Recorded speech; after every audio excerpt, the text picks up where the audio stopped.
So, how close do you think you got?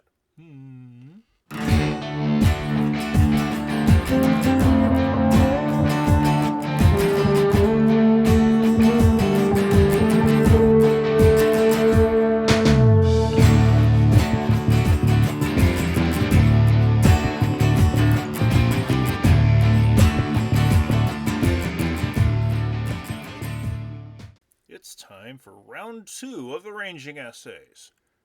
Keep in mind here that the ultimate goal is to try to get all of our standards as close as humanly possible. And that's why we're doing the ranging essays. I first picked up this trick when I was grading AP exams. I've done it for a number of summers. They send you away for a week and a half this year because of pandemic. We got to do it at home, and you grade essays or for 8 hours a day for like 7 or 8 days straight.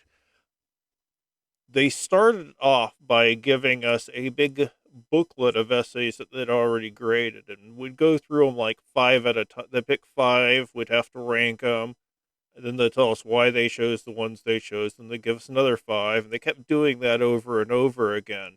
And after about 2 or 3 hours of that, everyone was grading stuff the same.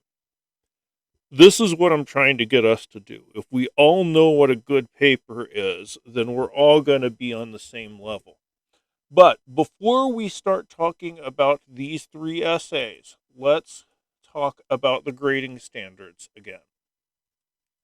An A paper, the keywords superior, sophisticated, impressive.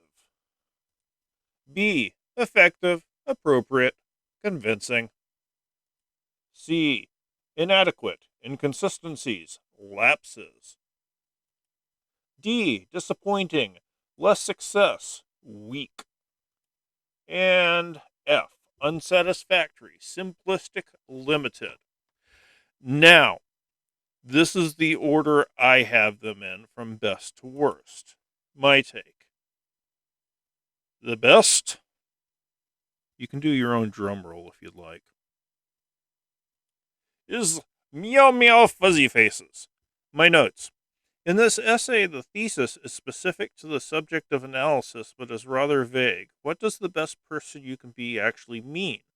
While there's an attempt to incorporate the song quotes into the argument, it never goes beyond summary. The essay does have flow, but it never rises to the level of consequence in its analysis. It also has grammar and mechanical issues, most notably sentence structure issues in the paragraph 3 topic sentence. So let's look at that opening paragraph. Again, I didn't say any of these were perfect. I said that this was among the better ones. Selena Gomez had little roles until she got the part of Alex on Wizards of Waverly Place. During her time on the show, she began her singing career, including singing the theme song for the show. Do you want to use the word show twice in the same sentence? Probably not. Words have a statute of limitations. Once you use a word, it's going to be a certain while before you can use it again. You definitely don't do it in the same sentence. Her third album, why is album capitalized? I don't know. Her third album, When the Sun Goes Down, is her most recently album out.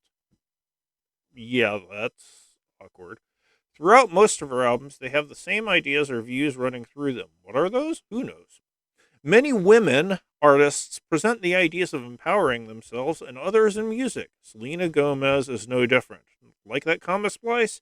In the album When the Sun Goes Down, I like how down is not italicized, it presents the idea to believe in yourself because this will make the best person you can be.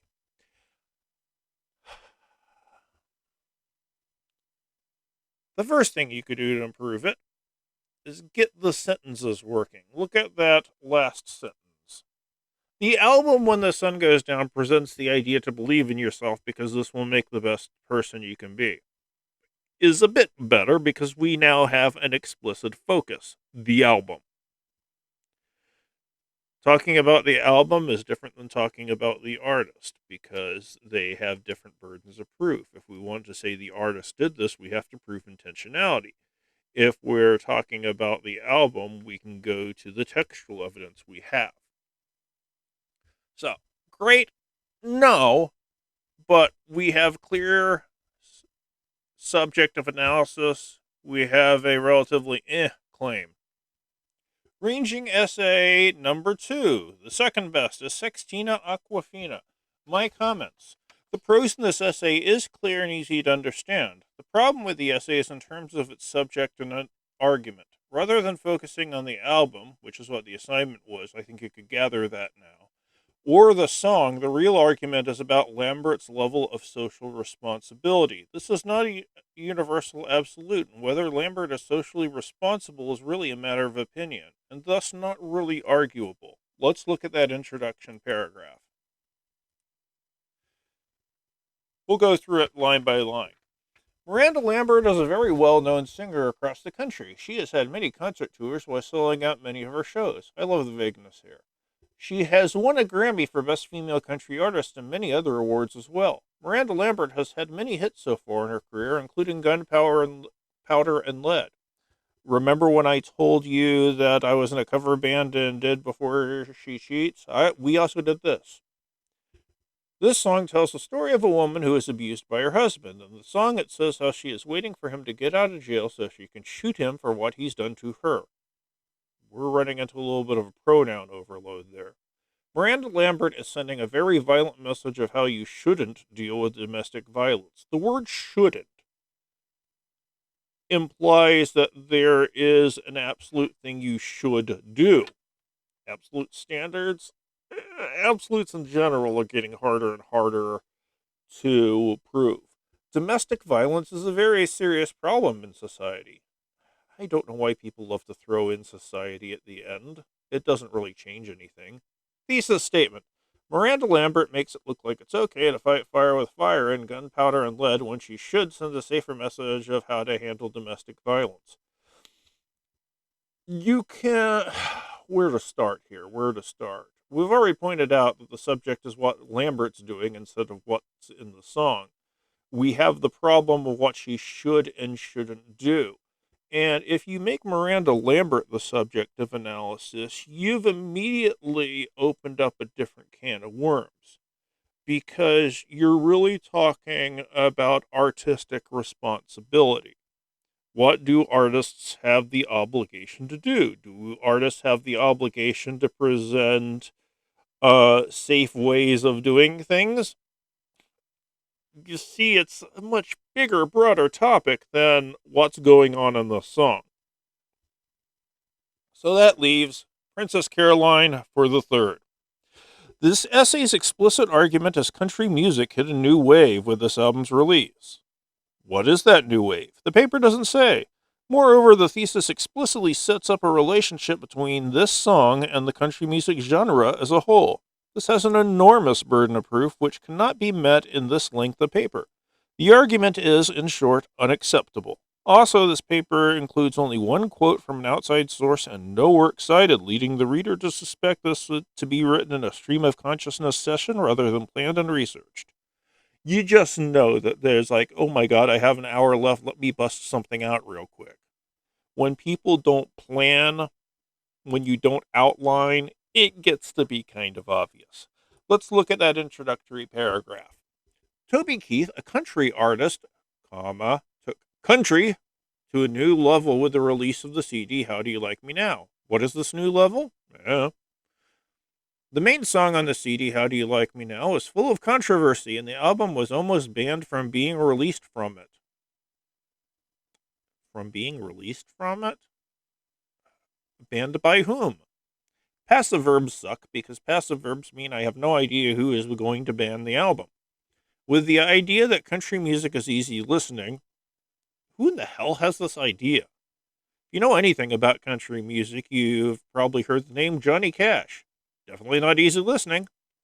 Country music hit a new wave with the release of the CD and the song How Do You Like Me Now? Well, we know what the subject of analysis is. It's the song How Do You Like Me Now? What's the claim? So if we're going to rank these, Meow Meow's language isn't great, but it has closer to an actual thesis statement. Sextina is going on a whole different subject, while Princess Caroline's just isn't really making a claim at all. Focus on the argument. The argument is the most important thing, and that's why Meow Meow's paper is better, because it's closer to being a good argument. Now, I will tell you that these are at least a lot closer together than the first group were. So if you found this a little bit harder, that's why. But the main takeaway I want you to have here is boil it down to the argument first. If it doesn't do a good argument, it's not doing a good job. So I hope you got closer on this batch. If you didn't, go back and look at all the essays again. Keep the focus on the argument. Go back and look at the grading standards. Think about these things and try to figure out why your rankings were different than these. Ideally, we're all going to be on the same page and it'll make life easier. If you have any questions, you know where to get a hold of me. Otherwise, I'll see you in the next video. Thanks.